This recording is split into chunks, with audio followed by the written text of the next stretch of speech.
വിവോയുടെ Vivo V29e എന്ന പുതിയൊരു smart phone ഇപ്പം ഗ്ലോബൽ മാർക്കറ്റിൽ ലോഞ്ച് ചെയ്തിട്ടുണ്ട്. ഈ ഒരു വീഡിയോയിൽ നമ്മൾ നോക്കാൻ പോകുന്നത് Vivo V29e 5G എന്ന സ്മാർട്ട് ഫോണിനെ പറ്റിയിട്ടാണ്. ആദ്യം നമ്മൾ ഫീച്ചേഴ്സും കാര്യങ്ങളൊക്കെ നോക്കുകയാണെന്നുണ്ടെങ്കിൽ ഡിസ്പ്ലേയുടെ കാര്യത്തിൽ 6.6 ഇഞ്ചിൻ്റെ ഫുൾ HD+ AMOLED ഡിസ്പ്ലേ ആണ് ഈ ഫോണിൽ കൊടുത്തിരിക്കുന്നത്. ഇപ്പം ഇന്ത്യൻ വെർഷൻ്റെ കാര്യം പറയുകയാണെന്നുണ്ടെങ്കിൽ കുറച്ചും കൂടി വലിയൊരു സ്ക്രീൻ സൈസും കാര്യങ്ങളൊക്കെ വന്നിട്ടുണ്ടായിരുന്നു. പക്ഷേ ഗ്ലോബൽ വെർഷനിൽ 6.6 ഇഞ്ചിൻ്റെ ഡിസ്പ്ലേ ആണ് വരുന്നത്.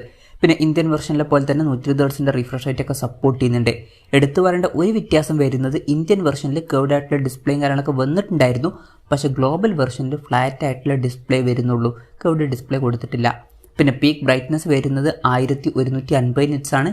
ഇന്ത്യൻ വെർഷനേക്കാളും ഇത് കുറച്ച് കുറവാണ്. അപ്പോൾ ഡിസ്പ്ലേ ഫീച്ചേഴ്സ് മൊത്തത്തിൽ നോക്കുകയാണെന്നുണ്ടെങ്കിൽ തരക്കേടില്ലാത്ത ഡിസ്പ്ലേ ഫീച്ചേഴ്സ് ഈ ഫോണിൽ കൊടുത്തിട്ടുണ്ട് എന്ന് പറയാവുന്നതാണ്. ഏകദേശം 27,800 രൂപ പ്രൈസ് റേഞ്ചിലാണ് ഈ ഫോൺ വരുന്നത്. ആ ഒരു പ്രൈസ് റേഞ്ചിൽ ഈ ഡിസ്പ്ലേ ഫീച്ചേഴ്സ് തരക്കേടില്ല എന്ന് പറയാം. പിന്നെ in display finger print sensor ഈ ഫോണിൽ കൊടുത്തിട്ടുണ്ട്. IP54 റേറ്റിംഗ് ഇതിൽ സപ്പോർട്ട് ചെയ്യുന്നുണ്ട്. പ്രോസസ്സറിൻ്റെ കാര്യത്തിലോട്ട് വരികയാണെന്നുണ്ടെങ്കിൽ സ്നാപ്ഡ്രാഗൺ 695 എന്നുള്ള പ്രോസസ്സർ ഇതിൽ കൊടുത്തിട്ടുണ്ട്.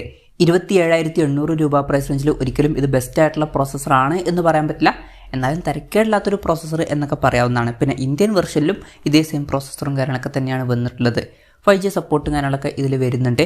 ഈ ഫോണിൽ 8GB റാമാണ് വരുന്നത്, 256GB ഇൻറ്റേർണലും വരുന്നുണ്ട്. പിന്നെ മെമ്മറി കാർഡ്സിലോട്ട് ഇതിൽ കൊടുത്തിട്ടില്ല, മെമ്മറി എക്സ്പാൻഡ് ചെയ്യാൻ പറ്റില്ല. ആൻഡ്രോയിഡ് 13 ബേസ് ആയിട്ടുള്ള ഫൺ ടച്ച് OS സോഫ്റ്റ്വെയർ ആണ് ഈ ഫോണിൽ വരുന്നത്. ക്യാമറയുടെ കാര്യം പറയുകയാണെന്നുണ്ടെങ്കിൽ ഫോണിൻ്റെ പിന്നിൽ ഡ്യുവൽ ക്യാമറ സെറ്റപ്പ് കൊടുത്തിട്ടുണ്ട്. 64 മെഗാ പിക്സൽ മെയിൻ ക്യാമറ സെൻസറാണ് ഇതിൽ വരുന്നത്.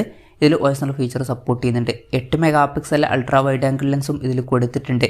പിന്നെ ഫോണിൻ്റെ ബാക്കിൽ സ്മാർട്ട് ഓറ ലൈറ്റും കാര്യങ്ങളൊക്കെ വരുന്നുണ്ട്. ഇത് ഫോട്ടോഗ്രാഫിയിൽ യൂസ് ചെയ്യാവുന്നതാണ്.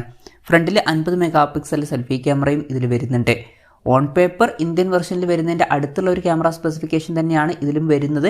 പക്ഷേ അപ്പേഴ്സറിലൊക്കെ ചെറിയ വ്യത്യാസങ്ങളും കാര്യങ്ങളൊക്കെ വരുന്നുണ്ട്. ബാറ്ററിയുടെ കാര്യം പറയുകയാണെന്നുണ്ടെങ്കിൽ 4800 mAh ബാറ്ററി കൊടുത്തിട്ടുണ്ട്. ഇന്ത്യൻ വെർഷനിൽ 5000 mAh ബാറ്ററിയൊക്കെ വന്നിട്ടുണ്ടായിരുന്നു. പിന്നെ 44 വാട്ടിൻ്റെ ഫാസ്റ്റ് ചാർജിങ് സപ്പോർട്ടും വരുന്നുണ്ട്. Type C ചാർജിങ് പോർട്ടും ഇതിൽ കൊടുത്തിട്ടുണ്ട്. അപ്പം ഇതൊക്കെയാണ് ഫീച്ചേഴ്സിനെ പറ്റി പറയാനുള്ള കാര്യങ്ങൾ. പിന്നെ ഈ ഒരു സ്മാർട്ട് ഫോൺ ഇപ്പം ഇന്ത്യൻ മാർക്കറ്റിൽ ലോഞ്ച് ചെയ്തിട്ടില്ല. ഇപ്പം ബംഗ്ലാദേശ് പോലുള്ള രാജ്യങ്ങളിലൊക്കെയാണ് ഈ ഫോൺ ലോഞ്ച് ചെയ്തിരിക്കുന്നത്. ബംഗ്ലാദേശിൽ ഈ ഫോൺ ലോഞ്ച് ചെയ്തിരിക്കുന്നത് ഏകദേശം 27,800 രൂപ പ്രൈസ് റേഞ്ചിലാണ്. ആ ഒരു പ്രൈസ് റേഞ്ചിൽ ഈ പറഞ്ഞിട്ടുള്ള ഫീച്ചേഴ്സ് എങ്ങനെയുണ്ടെന്ന് വെച്ചാൽ ഏറ്റവും ബെസ്റ്റ് ആയിട്ടുള്ള ഫീച്ചേഴ്സാണ് എന്ന് പറയാൻ പറ്റില്ല, എന്നാലും തരക്കേടില്ലാത്ത ഫീച്ചേഴ്സ് എന്ന് പറയാവുന്നതാണ്. തരക്കേടില്ലാത്ത ഡിസ്പ്ലേ ഫീച്ചേഴ്സും ഏറ്റവും ബെസ്റ്റ് അല്ലെങ്കിലും തരക്കേടില്ലാത്തൊരു പ്രോസസ്സറും തരക്കേടില്ലാത്ത നല്ലൊരു ഓൺ പേപ്പർ ക്യാമറ സ്പെസിഫിക്കേഷനും തരക്കേടില്ലാത്ത ബാറ്ററി സെറ്റപ്പ് കൊടുത്തിട്ടുണ്ട്. ഇനി ഈ ഫോൺ ഇന്ത്യൻ മാർക്കറ്റിൽ ലോഞ്ച് ചെയ്യുമെന്ന് വെച്ചാൽ ചിലപ്പം ഈ ഫീച്ചേഴ്സുമായിട്ട് വരുന്ന ഒരു ഫോൺ ഇന്ത്യൻ മാർക്കറ്റിൽ ലോഞ്ച് ചെയ്തേക്കാം. പക്ഷേ പേരിൽ ഡിഫറൻസ് വരും. കാരണം ഇന്ത്യൻ മാർക്കറ്റിൽ ഓൾറെഡി Vivo V29e എന്ന പേരിൽ ഒരു സ്മാർട്ട് ഫോൺ വരുന്നുണ്ട്. അപ്പം ഡിഫറൻ്റ് ആയിട്ടുള്ളൊരു പേരിൽ ചിലപ്പം ഈ ഫോൺ ഇന്ത്യൻ മാർക്കറ്റിൽ ലോഞ്ച് ചെയ്തേക്കാം. എന്തായാലും കൺഫർമേഷൻസ് ഒന്നുമില്ല. പിന്നെ ലോഞ്ച് ചെയ്യുകയാണെന്നുണ്ടെങ്കിൽ വില ഇതിലും കുറയുന്നതായിരിക്കും. കാരണം Vivo V29e എന്ന സ്മാർട്ട് ഫോണിന് 27,000 രൂപ പ്രൈസ് റേഞ്ചിലാണ് വരുന്നത്. അതിൽ കർവ്ഡ് ആയിട്ടുള്ള ഡിസ്പ്ലേ ഒക്കെ വരുന്നുണ്ട്. ഇതിൽ ഫ്ലാറ്റ് ആയിട്ടുള്ള ഡിസ്പ്ലേ ആണ് വരുന്നത്. ആ വില കുറച്ചും കൂടി കുറയാനാണ് സാധ്യത. ഇന്ത്യയിൽ ചിലപ്പം ഒരു 23,000 24,000 രൂപ പ്രൈസ് റേഞ്ചിലൊക്കെ ആയിട്ട് ഈ ഫോൺ ലോഞ്ച് ചെയ്തേക്കാം. കൺഫർമേഷൻസ് ഒന്നുമില്ല, ജസ്റ്റ് നമ്മുടെ എക്സ്പെക്ടേഷൻ പറഞ്ഞു എന്നേ ഉള്ളൂ. എന്തായാലും വിവോയുടെ Vivo V29e 5G എന്ന പുതിയൊരു സ്മാർട്ട് ഫോൺ ഇപ്പോൾ ഗ്ലോബൽ മാർക്കറ്റിൽ ലോഞ്ച് ചെയ്തിട്ടുണ്ട്. ഈ ഒരു സ്മാർട്ട് ഫോണിനെ പറ്റിയിട്ടുള്ള നിങ്ങളുടെ അഭിപ്രായം ജസ്റ്റ് ഒന്ന് കമൻറ്റ് ചെയ്യുക. അതുപോലെ തന്നെ ഈ ഒരു സ്മാർട്ട് ഫോൺ ഇന്ത്യൻ മാർക്കറ്റിൽ ലോഞ്ച് ചെയ്യുകയാണെന്നുണ്ടെങ്കിൽ നിങ്ങളിത് പ്രൈസിങ്ങിലാണ് എക്സ്പെക്ട് ചെയ്യുന്നത് എന്നുള്ള കാര്യം കൂടി ജസ്റ്റ് ഒന്ന് കമൻറ്റ് ചെയ്യുക.